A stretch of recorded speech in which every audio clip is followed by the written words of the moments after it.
यहाँ विज्ञान समझाया गया है कि कैसे भीड़ में भगदड़ मचती है, जिसे चींटी चक्र एंट मिल इफेक्ट के नाम से भी जाना जाता है। चींटी चक्र एंट मिल इफेक्ट क्या है?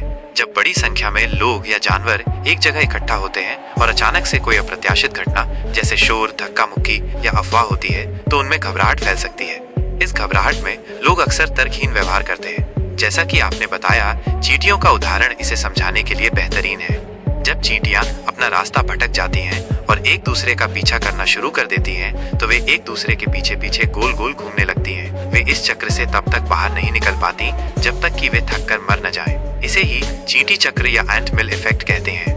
भीड़ में भगदड़ और चींटी चक्र का संबंध। ठीक इसी तरह जब किसी भीड़ में पैनिक, घबराहट फैलता है तो लोग अक्सर अपना सोचने समझने की शक्ति खो देते हैं। उन्हें कोई स्पष्ट रास्ता नहीं दिखता और वे अनजाने में एक दूसरे का पीछा करना शुरू कर देते हैं। इस स्थिति में वे एक दूसरे को धक्का देते हैं, गिरते हैं और एक दूसरे के ऊपर चढ़ जाते हैं, जिससे भगदड़ मच जाती है।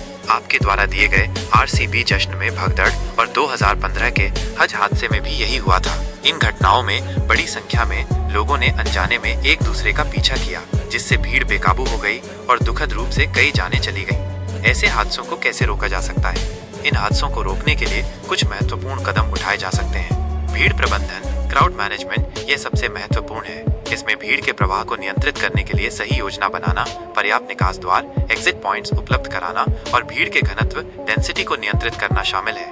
मनोवैज्ञानिक चेतावनी प्रणाली, साइकोलॉजिकल अलर्ट सिस्टम, ऐसे सिस्टम जो भीड़ में घबराहट फैलने के शुरुआती संकेतों को पहचान सकें और समय पर चेतावनी दे सकें। लोगों में घबराहट नियंत्रण जागरूकता, पैनिक कंट्रोल अवेयरनेस, लोगों को भीड़ में शांत रहने और ऐसी स्थितियों में कैसे प्रतिक्रिया देनी चाहिए, इसकी जानकारी देना। इससे वे घबराहट में गलत निर्णय लेने से बच सकते हैं। जश्न मनाना जरूरी है, लेकिन जान से ज्यादा नहीं। इसलिए भीड़ में रहते हुए हमें विज्ञान को समझना चाहिए और सोच समझकर व्यवहार करना चाहिए, ताकि ऐसी दुखद घटनाओं को रोका जा सके।